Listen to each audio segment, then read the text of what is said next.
লা দুখুলুকা ইল্লা মান আহাব্বা হাযাল মাওলুদ, নিশ্চয় সেই জান্নাতুল আদনের মধ্যে ওই ব্যক্তিকে প্রবেশ করানো হবে যেই ব্যক্তি সিদ্দিক আকবর রাদিয়াল্লাহু তাআলা আনহুকে ভালোবাসে। সুবহানাল্লাহ।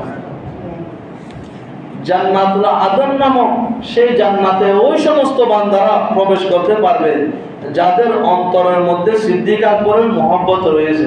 সুবহানাল্লাহ। তাহলে যদি জান্নাতে যেতে চাইলে সিদ্দিক আকবরের মহব্বত থাকতে হবে। সুবহানাল্লাহ। সেজন্য আমাদেরকে সিদ্দিক আকবরকে ভালোবাসতে হবে, কারণ উনি আমার নবীকে বেশি ভালোবেসেছেন। আমার নবীকে বেশি ভালোবেসেছেন, সেই জন্য আল্লাহ তাআলা উনাকে ভালোবেসেছেন। আল্লাহ আর উনাকে ভালোবাসলে আমরা জান্নাত পাবো। সুবহানাল্লাহ।